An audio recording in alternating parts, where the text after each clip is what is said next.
नमस्कार साथियों। मैं रत्ना वोरा अहमदाबाद गुजरात से मेरे YouTube चैनल रत्ना वोरा विभाग में आप सभी का बहुत बहुत स्वागत है। साथियों, आज से मैं रत्ना वोरा विभाग में एक नई सीरीज शुरू करने जा रही हूँ और इस सीरीज के अंदर सामाजिक न्याय के साथ जुड़े हैं या फिर जो बाबा साहेब आम्बेडकर की विचारधारा से जुड़े हुए हैं या फिर राजनीतिक लोग हैं या फिर जो पत्रकार है, बुद्धिजीवी है, सामाजिक कार्यकर्ता है, ऐसे लोगों को मैं समय समय पर अपने इस सीरीज में और इस एपिसोड में बुलाती रहूंगी, जोड़ती रहूंगी और उनके विचार लेती रहूंगी। तो साथियों, आज का जो हम टॉपिक शुरू करने जा रहे हैं वह टॉपिक है लोकसभा में ऑपरेशन सिंदूर पर डिबेट। तो साथियों, जिस तरीके से हम सब देख रहे हैं कि पिछले 2 दिनों से लोकसभा में ऑपरेशन सिंदूर पे लगातार डिबेट चल रही है। सबसे पहले कांग्रेस की तरफ से गौरव गोगोई, जो कि असम के सांसद हैं, उन्होंने बैटिंग शुरू की और जैसे ही बैटिंग शुरू की वैसे ही कहा जा सकता है कि उनकी इतनी शानदार बैटिंग थी कि सबके सब सकते में आ गए। परंतु यहाँ पर मैं एक बात को बहुत ही गंभीरता से कहना चाहती हूँ कि पूरा देश जिस आतंक से हिल गया और पूरा देश को जिस वजह से एकदम एक दुख के गर्त में गिर गया, ऐसी एक घटना हमारे देश में 22 अप्रैल को घटी। 26 सेनानी जो कि आतंकवादियों ने अपनी गोलियों से भून डाले और उसके बाद ऑपरेशन सिंदूर किया गया और उस ऑपरेशन सिंदूर के लिए विरोध पक्ष पूरा का पूरा सरकार के साथ था। और उस ऑपरेशन सिंदूर की जब आज यहाँ पे चर्चा हो रही थी, मतलब कि लोकसभा में कल जो चर्चा हुई और आज जो चर्चा हुई, तो कल की चर्चा में भी हमारे देश के प्रधानमंत्री श्री नरेंद्र मोदी जी हाजिर नहीं थे। तो बड़े ही दुख के साथ कहना पड़ रहा है कि इतनी इंपॉर्टेंट चर्चा थी और नरेंद्र मोदी जी हाजिर नहीं थे। तो यहाँ पर अब एक सवाल ये खड़ा होता है कि क्या नरेंद्र मोदी जी डर गए हैं? क्या नरेंद्र मोदी जी अब कायर हो गए हैं, इतने बुज़दिल हो गए हैं और इतने मतलब जो बेबाक हुआ करते थे, आज उन्होंने अपने मुंह पे ताला लगा लिया है, चुप्पी साध ली है और तो और विरोध पक्ष के जवाबों को देने से कतराने के लिए आज वो संसद में, मतलब कल भी नहीं थे, आज भी वो संसद में नहीं थे।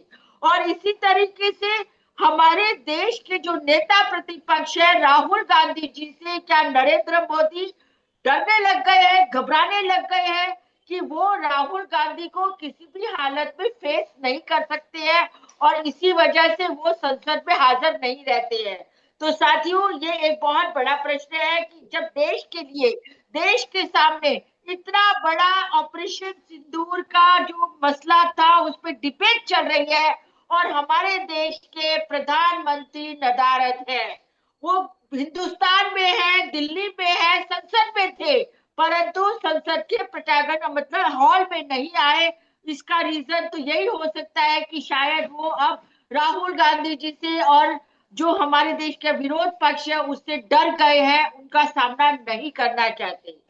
साथियों, जैसा कि मैंने आपको बताया कि ऑपरेशन सिंदूर का जो पहली बैटिंग थी गौरव गोगोई, जो असम के हमारे सांसद हैं, उन्होंने की और उन्होंने जो जो बात, या कहूं मैंने, अगर मैं ये कहूं कि उन्होंने जो जो तीर अपने तरकश में से निकाल के कमान पे चढ़ा के जो मारे हैं, एक एक तीर अगर देखा जाए तो जो सत्ता में बैठे लोग थे, चाहे फिर वो हमारे रक्षा मंत्री राजनाथ सिंह हो, गृह मंत्री अमित शाह हो या प्रधानमंत्री हमारे हो नरेंद्र मोदी, उन सब के सीने को चीरती हुई सीधी वो तीर लगी है, तो हमारे स्पीकर के दिलों में लगी है और उन सबको धराशायी करते हुए जो गौरव गोगोई है उन्होंने वो प्रश्न किए, ऐसे प्रश्न किए जो पूरे देश की 140 करोड़ की जनता उन सब प्रश्नों का जवाब मांगती थी और मांगना चाहती है।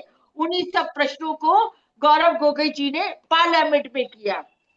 पार्लियामेंट में गौरव गोगोई जी ने बोला कि यदि यदि आपको ऑपरेशन सिंदूर करना था तो फिर पहले तो ये बताइए कि हमारे पहलगाम में, बहसरन में इतने आतंकवादी कैसे घुसे, और घुसने के बाद 1 घंटे तक उन्होंने गोलीबारी करी, परंतु कोई नहीं था वहां पर और इतने आराम से गोलीबारी करके चले गए।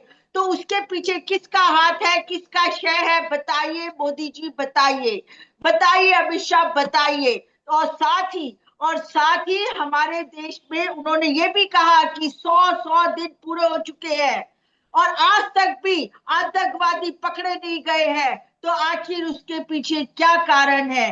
क्या उसे पाताल निगल गई या आकाश में वो हवा हो गए? गए तो गए कहाँ? तो साथियों, इस तरह के जो बेधक प्रश्न किए हैं गौरव गोगोई जी ने, उन प्रश्नों को मैं आगे आपको और डिटेल में बताऊंगी, परंतु उससे पहले हमारे साथ आज हमारे कांग्रेस के जो प्रवक्ता है, बहुत ही धुआंधार बात करते हैं, बहुत ज्यादा निडरता से, निष्पक्षता से अपनी बात को रखते हैं और वर्षों से वो राजनीतिक विशेषज्ञ के तौर पर जुड़े हुए हैं। तो मेरे साथ आज स्टूडियो में जुड़े हुए हैं कांग्रेस के प्रवक्ता सागर शाह।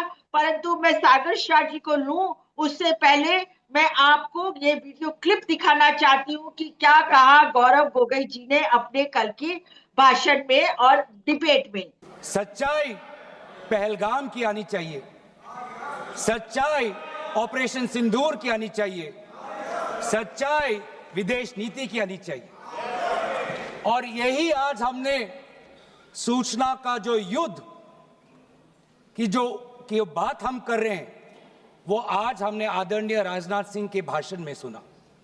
बहुत से सूचनाएं दी उन्होंने, बहुत से जानकारी दी, लेकिन रक्षा मंत्री होने के नाते ये नहीं कहा कि पहलगाम में दहशतगर्द कैसे आए। ये नहीं कहा कि बेसारन में जहां पर 1000 लोग जाते हैं, खुशियां मनाते हैं, कैसे 5 दहशतगर्द वहां पर जाकर 26 लोगों की गोलियों से छलनी करते हैं। ये सूचना रक्षा मंत्री ने नहीं दी।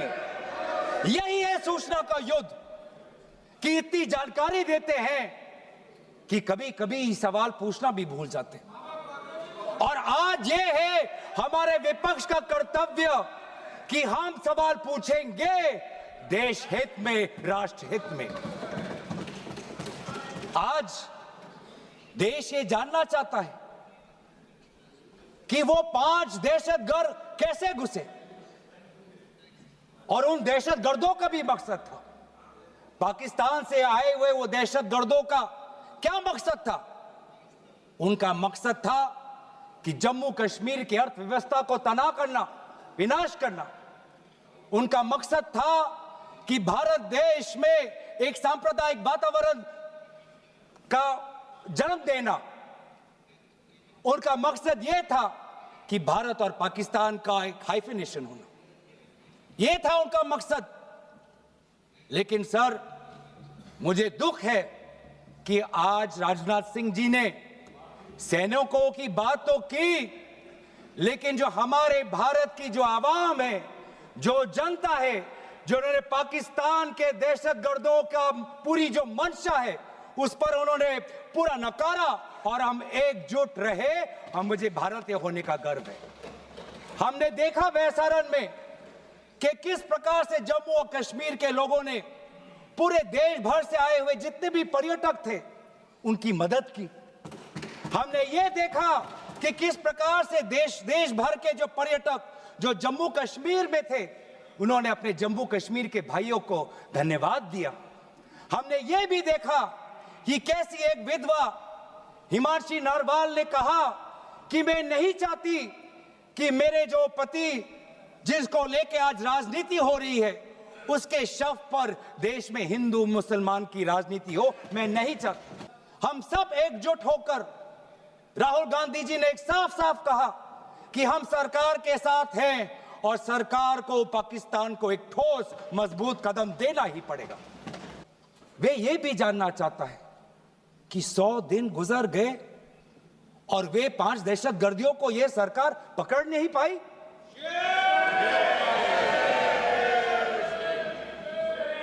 देश के वो लोग ये भी जानना चाहते हैं कि ये जो 5 दहशतगर्दे थे, दहशतगर्दी जो आए टेररिस्ट, निश्चय इनको किसी ने पनाह दी, निश्चय इनको किसी ने जानकारी दी, निश्चय ये पूरा जो 1 घंटा का जो उन्होंने गोला बारूदी की, उसके बाद ये फरार हो गए, उनको फरार होने में भी किसी ने उनकी मदद की, और आज भी ये 100 दिन हो गए और सरकार के पास कोई जवाब नहीं। आज आपके पास ड्रोन है, आपके पास पेगासस है, आपके पास सैटेलाइट है, वहां पे सीआरपीएफ है, वहां पे बीएसएफ है, वहां पे सीआईएसएफ है, वहां पे आदरणीय गृह मंत्री कुछ दिन पहले ही गए थे पूरा रिव्यू लेने के लिए, और आप किसी को पकड़ नहीं पाए। बार बार हम ये देख रहे हैं सर कि आदरणीय गृह मंत्री जाते हैं, कहते हैं कि बहुत अच्छा बंदोबस्त हो गया है, टेररिज्म के हमने उनकी रीढ़ की हड्डी तोड़ दी, तब भी उरी होता है, तब भी बालाकोट, तब भी पुलवामा होता है, तब भी पहलगाम होता है। अंत में जाके जिम्मेवारी कौन लेता है? जम्मू कश्मीर के लेफ्टिनेंट गवर्नर नहीं। अगर जिम्मेवारी किसको लेनी पड़ेगी तो आदरणीय गृह मंत्री आपको लेनी पड़ेगी, नैतिक जिम्मेवारी आपको लेनी पड़ेगी। आप लेफ्टिनेंट गवर्नर के पीछे नहीं छुप सकते, आप लेफ्टिनेंट गवर्नर के पीछे ये केंद्र सरकार नहीं छुप सकती। और सर ये सरकार इतनी कमजोर, ये सरकार इतनी बुज़दिल कि आज उन्होंने क्योंकि उन्होंने अगर इसका किसी का दोष दिया तो टूर ऑपरेटर्स को दोष दिया।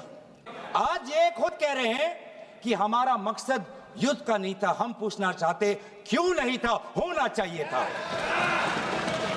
आज उन्होंने खुद कहा कि हमारा मकसद जमीन लेने का नहीं था, क्यों नहीं था? पाकिस्तान ऑक्यूपाइड कश्मीर अगर आज नहीं लेंगे तो कब लेंगे? ये उन्होंने खुद कहा, इन्होंने खुद कहा कि हमारा मकसद था टेररिस्ट के इंफ्रास्ट्रक्चर पर आक्रमण करना। तो क्या हमने उरी के समय नहीं किया? क्या हमने पुलवामा के समय नहीं किया?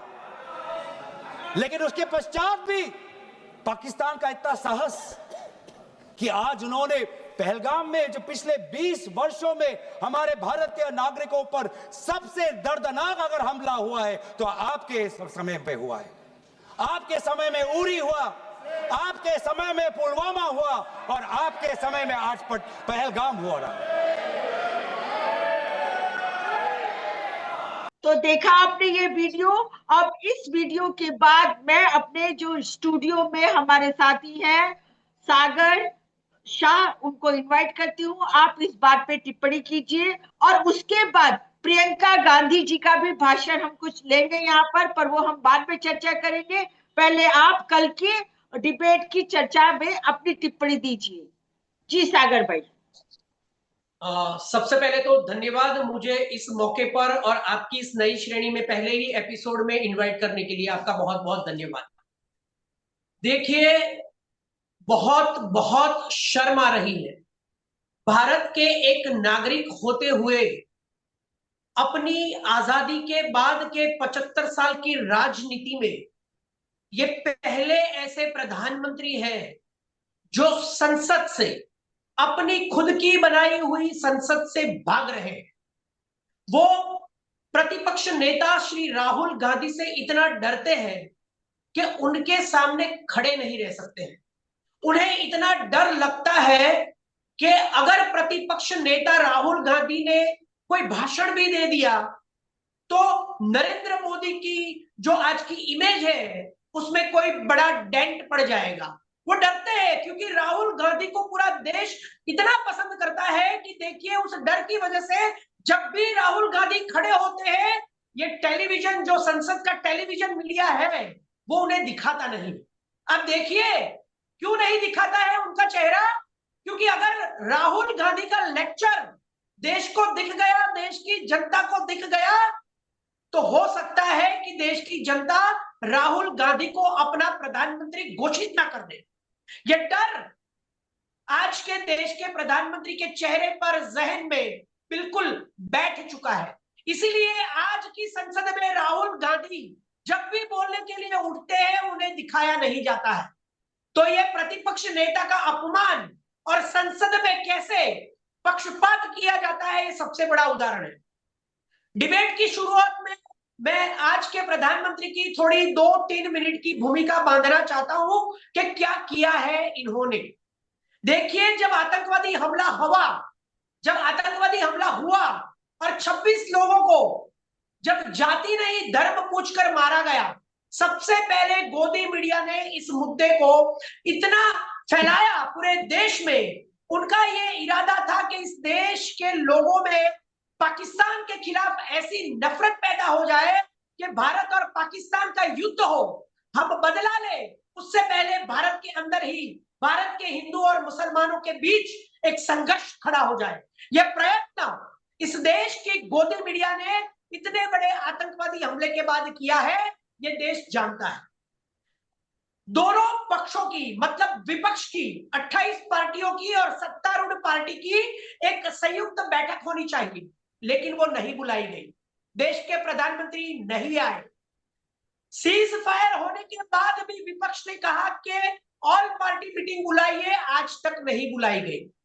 जैसे वो 2 साल से मणिपुर नहीं गए, वैसे ही वो 3 महीने से संसद में नहीं आए। सत्र शुरू हुआ उसके पहले ही दिन वो भाग गए। आप देखिए, जब वो सऊदी अरेबिया में थे और आतंकवादी हमला हुआ तो आकर दूसरे दिन बिहार में अपनी रैली करने निकल गए, अपना चुनावी प्रचार करने निकल गए। उसके बाद राजस्थान में जाकर फिल्म की डायलॉगबाजी की और कहा कि मेरी नस नस में सिंदूर बह रहा है। उसके बाद वो मुंबई के अंदर महाराष्ट्र में फिल्मी सितारों की महफिल में चले गए। उसके बाद कर्नाटक में जाकर शशि थरूर को अपना बना लिया और कांग्रेस को टॉन्ट मारा कि कांग्रेस के खेमे में आग लग गई है। उसके बाद फिर से बार बार बिहार गए, मोतिहारी को मुंबई बनाने की बात की, संथाल को सूरत बनाने की बात की, गया को गुरुग्राम बनाने की बात की, पटना को पुणे बनाने की बात की, और इतनी रेवड़िया बांटी कि उन्हें लगा कि मैं बिहार जीत गया। उसके बाद 3 बार वो फॉरेन की टूर करने चले गए। उसके बाद G20 बैठक में नहीं बुलाया गया था, फिर भी वो वहां चले गए। अब देखिए कि ट्रंप अपने देश की एक मीटिंग थी कि ईरान और इजराइल का जब युद्ध चल रहा था तो उसके लिए ट्रंप G7 छोड़कर चले गए, और ये महाशय हमारे प्रधानमंत्री देश में विपक्ष के सवालों के जवाब दिए बगैर G20 में चले गए। कोई बुलाता नहीं है, कोई इनवाइट नहीं करता है, कोई हाथ नहीं मिलाता है उनके साथ, फिर भी वो चले जाते हैं मीटिंग में, इंटरनेशनल मीटिंग में लोगों को गले लगने के लिए।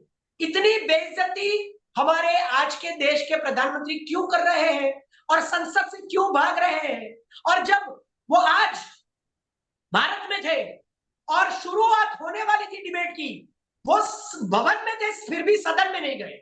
अब देखिए, और आज भी दूसरे दिन जब लगातार आर्गुमेंट्स हो रहे हैं तब भी नहीं जा रहे। तब देखिए कि राहुल गांधी और प्रियंका गांधी का जो डर है, ये नरेंद्र मोदी के चेहरे पर, जहन में, बॉडी लैंग्वेज में, हर जगह पे दिखता है। और ये शर्म करने वाली बात है कि हमारे देश के प्रधानमंत्री 3 महीने से उठे इस पहलगाम आतंकवादी हमले के बाद सिंदूर ऑपरेशन को लेकर उसका एक जवाब नहीं दे रहे। मुझे शर्म आती है। मैं आपसे एक प्रश्न करना चाहती हूँ।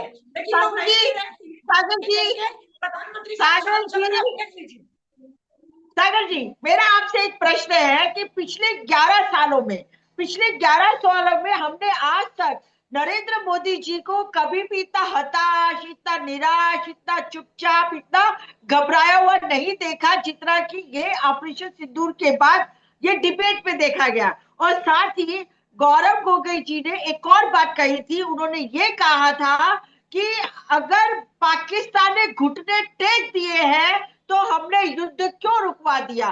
तो जो हम ये कहना चाहती हूँ मैं कि आप इस बारे में बताइए कि पाकिस्तान ने जब घुटने टेक दिए थे तो युद्ध रुक गया, उसका मतलब क्या है? आप इस पे भी कुछ अपनी बात करिए जी। देखिए, जब 2024 का इलेक्शन हुआ और 400 का नारा इन लोगों ने लगाया कि 400 पार और संविधान बदल देंगे, लेकिन ऐसा नहीं हुआ। और बैसाखियों की सरकार पर आज तीसरी बार जबरदस्ती प्रधानमंत्री बन गए, तभी से उनकी हालत पतली हो चुकी है। और उसके बाद लगातार उन पर सवालों के सवाल हो रहे थे देश के अंदर विदेश नीति को लेकर, और तभी हो गया आतंकवादी हमला पहलगाम का। और मोदी जी उसमें ऐसे फंसे कि आज तक नहीं निकल पाए। आप देखिए कि जब इजराइल ने हमला किया ईरान पर, तो ईरान ने 2 दिन के अंदर जवाब दिया, लेकिन जब हमारा आतंकवादी हमला पहलगाम में हुआ पाकिस्तान के द्वारा, तो 15 दिन तक का टाइम लिया नरेंद्र मोदी ने सोचने के लिए। 15 दिन के बाद ये घोषणा की गई कि सेना को खुली छूट दी है। और जब इनकी गोदी मीडिया ने कहा कि हम तो पाकिस्तान में घुस गए, हमने तो पाकिस्तान के एयरबेस को बर्बाद कर दिया, हम तो इस्लामाबाद पर फतेह कर रहे हैं, हम तो लाहौर में फतेह कर रहे हैं, हम तो कराची को जीत रहे हैं। और देखिए 2 दिन के बाद जो पाकिस्तान हमारे देश में उरी, पठानकोट, पुलवामा और पहलगाम करता है, वो कहता है कि हमें सीज फायर करना है। ऐसा मोदी जी कहते हैं, गृह मंत्री जी कहते हैं, और हमारे राजनाथ जी कहते हैं। और जो आपके 26 लोगों को मार गया, अब सोचिए कि उसके कहने पर वो अगर आपके शरण में आया है तो आपने सीज फायर कर लिया, और सीज फायर करने के बाद उसका डिक्लेरेशन ट्रंप करते हैं। और ट्रंप ने आज तक 3 महीने के अंदर 28 बार देश के प्रधानमंत्री का नाम लेकर बोला कि मैंने मोदी जी और पाकिस्तान को धमकी दी है कि अगर आपने सीज फायर नहीं किया तो मैं ट्रेड नहीं करूंगा। ट्रंप ने तो यह भी बोल दिया कि 5 से 6 विमान गिरे हैं। हमारे सेना के जो कैप्टन है अनिल चौहान, सीएसडी और शिव कुमार, उन्होंने भी बोला कि विमान गिरे हैं, लेकिन आज भी संसद में इसका एक्सेप्टेंस नहीं हो रहा है। अब देखिए जी तो मतलब पाकिस्तान, एक सेकेंड, अगर पाकिस्तान आपके देश के अंदर आकर घुसकर हमला कर देता है, 26 लोगों को मार देता है, 45 जवानों को मार देता है पुलवामा में, आप कुछ नहीं कर सकते। जब मौका मिला था पीओके को जीतने का, तो पाकिस्तान के कहने पर आपने सीज फायर कर दिया। मतलब पाकिस्तान चाहेगा तो आतंकवादी हमला होगा, पाकिस्तान चाहेगा तो सीज फायर होगा।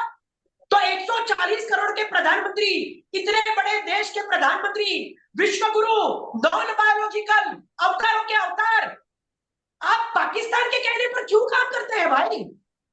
जी सागर जी, अभी हमारे जवाब क्यों नहीं देते हैं? आप देश के सवाल का जवाब क्यों नहीं देते हैं? यह सवाल देश पूछ रहा है, और यही गौरव गोगोई ने भी पूछा, लेकिन आज भी जवाब नहीं मिला। सागर जी, अब मैं आपसे एक और प्रश्न पूछना चाह रही हूँ। आज क्योंकि आज भी संसद में ये ऑपरेशन सिंदूर पे चर्चा चली, और आज प्रियंका गांधी जी जो वायनाड से हमारी एमपी है, उन्होंने भी अपने भाषण से पूरे संसद को हिला के रख दिया। तो पहले आप प्रियंका गांधी जी का ये क्लिप देखिए, उसके बाद मैं आपके पास आती फिर से। समीर गुहा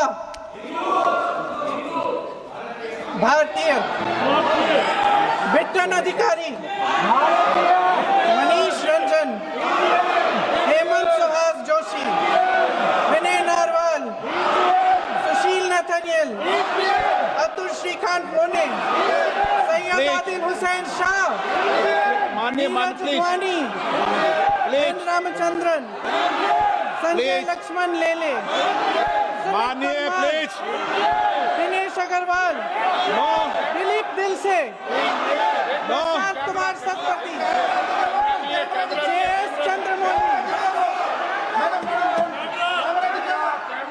अब आप बोलिए, अब आराम से। JS चंद्रमौली, यतीश परमार, S मधुसूदन राव, सदस्य नारेबाजी का सदन नहीं है,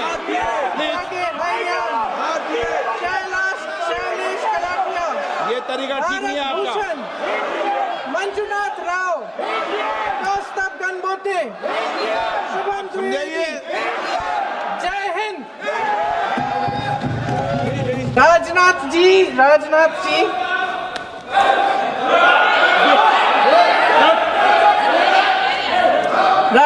जी तो पुलवामा, उरी और पठानकोट के समय गृह मंत्री रहे थे। आज वे रक्षा मंत्री हैं, और हमारे गृह मंत्री महोदय श्री अमित शाह जी के नाक के नीचे पूरा मणिपुर जल गया।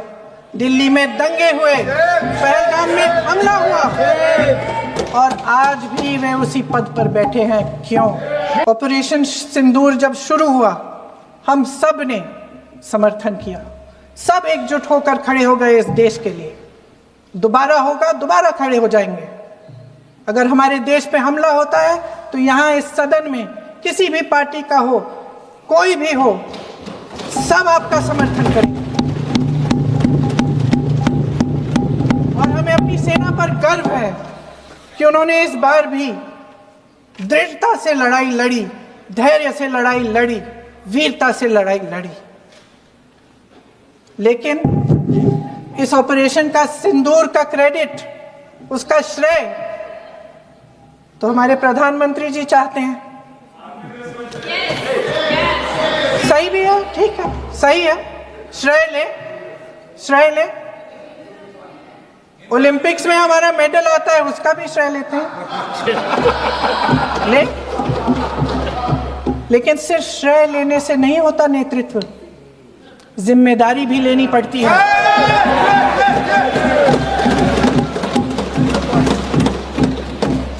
देश के इतिहास में ये पहली बार हुआ, देश के इतिहास में ये पहली बार हुआ कि जंग होते होते ही रुक गई, रुक गई है जी। और इस रुकावट का ऐलान हमारी सरकार, हमारी सेना नहीं करती, अमेरिका के प्रेसिडेंट करते हैं, अमेरिका के राष्ट्रपति करते हैं। ये हमारे प्रधानमंत्री महोदय की गैर जिम्मेदारी का सबसे बड़ा प्रतीक है। अध्यक्ष महोदय, कल सत्ता पक्ष और आज भी सत्ता पक्ष के नेताओं ने 2008 के मुंबई के हमलों का जिक्र किया, बार बार कहा कि मनमोहन सिंह जी की सरकार ने कुछ नहीं किया। ये तो जानकारी होगी ना कि उसी समय जब वो आतंकवादी हमला चल रहा था, तभी उन आतंकवादियों को मार डाला था, एक बचा था और उसको भी फांसी दे दी थी 2012 में। महाराष्ट्र के मुख्यमंत्री ने इस्तीफा दिया, देश के गृह मंत्री ने जिम्मेदारी लेकर इस्तीफा दिया। एक जवाबदेही थी पब्लिक के प्रति, एक जवाबदेही थी इस देश की जनता के प्रति, इस देश की धरती के प्रति। उस दिन 22 अप्रैल 2025 को जब 26 देशवासियों को अपने परिवार के सदस्यों के सामने खुलेआम मारा गया, तो ये हमला कैसे हुआ, क्यों हुआ?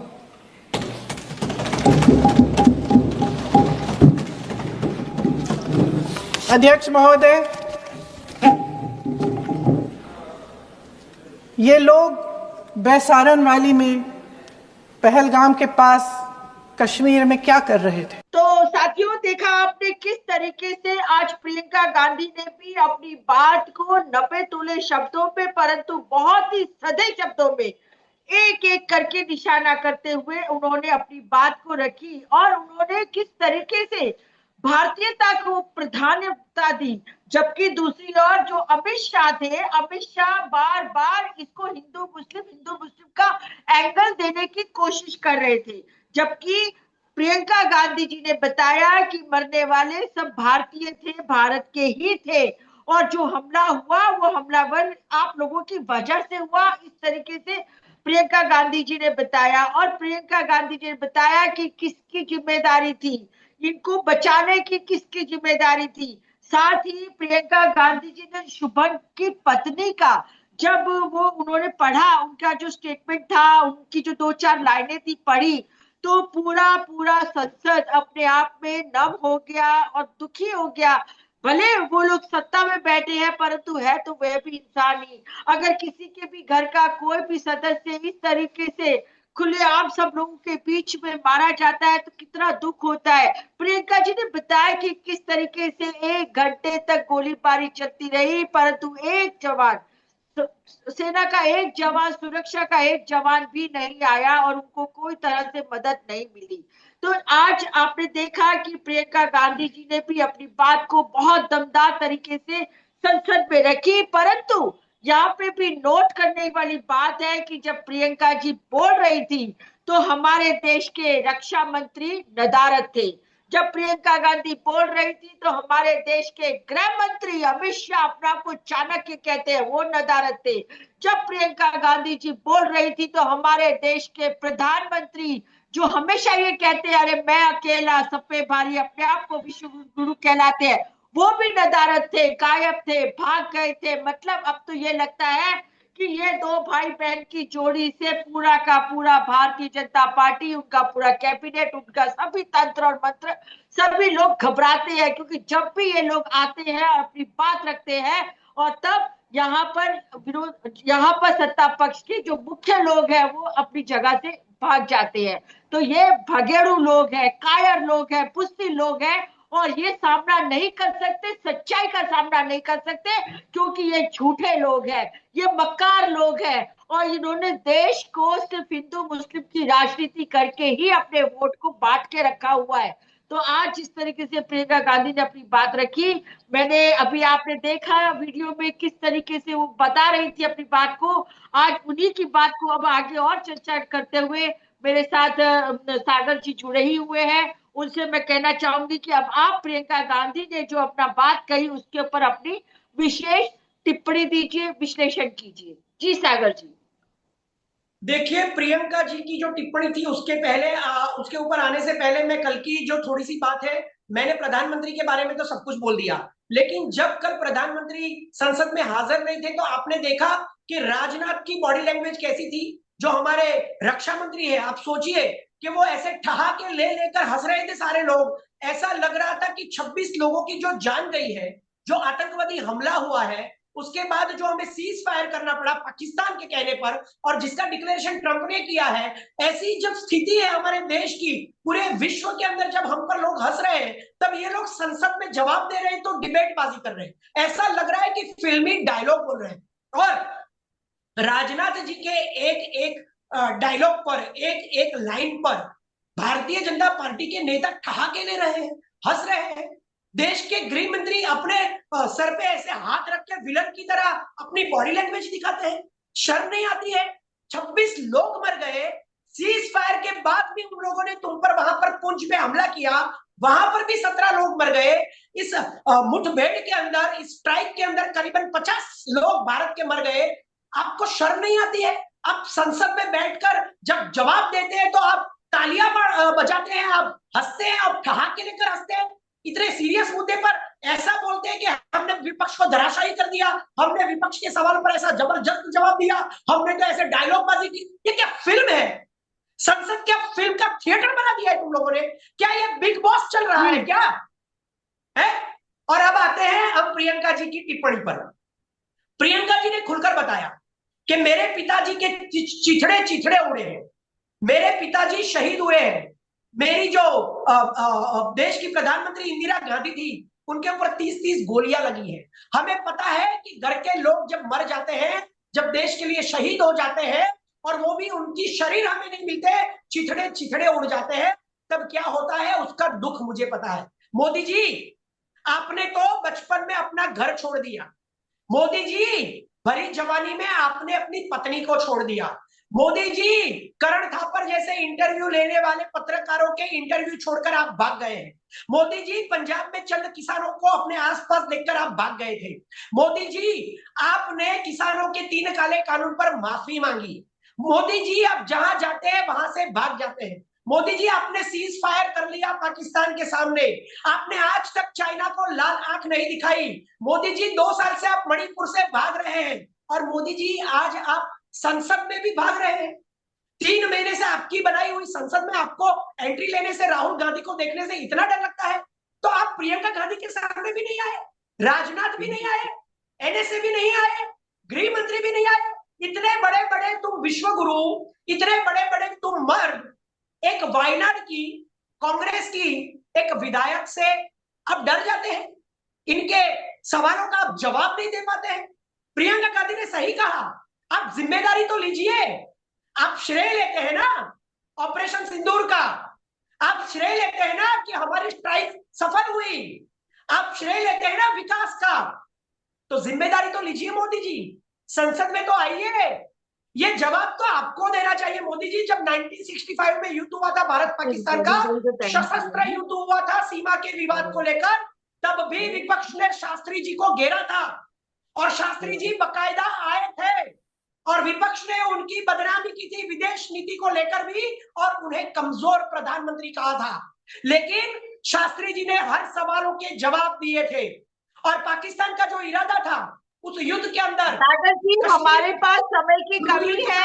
सागर जी, हम इस टॉपिक को दोबारा से भी ले लेंगे। सागर जी क्यों नहीं आते? जी सागर जी, हमारे पास थोड़ा समय की कमी है। आप आज हमारे स्टूडियो में आए, हमारे साथ इतनी आज आप देखिए कि विपक्ष ने नेता ने 19 लोगों को जो कश्मीर में मर गए उनकी फैमिली के बच्चों को दत्तक लिया, गोद लिया। मोदी जी आपने क्या किया? बस इतना ही बोलना। जी बहुत बहुत धन्यवाद। आज आप हमारे साथ पहले एपिसोड के पहले ही दिन हमारे साथ सागर शाह जी जुड़े थे। बहुत दमदार और जोरदार बातें उन्होंने कही और बहुत सही विश्लेषण किया। ये हमेशा से निर्भीक होकर अपनी बात करते हैं। मैं उनका बहुत बहुत धन्यवाद करती हूँ। फिर मिलती हूँ एक नए विचार के साथ, एक नई बात के साथ। साथियों, यदि आपने मेरा YouTube चैनल रत्ना वोरा बेबाक अभी तक सब्सक्राइब नहीं किया है तो आप कर लीजिए। इसी तरह नए नए साथियों को लेकर मैं आप लोगों के बीच में आती रहूंगी और जो भी सामाजिक राजनीतिक जो भी चर्चाएं हैं वो हम आपके बीच में खुले दिल से करते रहेंगे। फिर मिलते हैं। नमस्कार।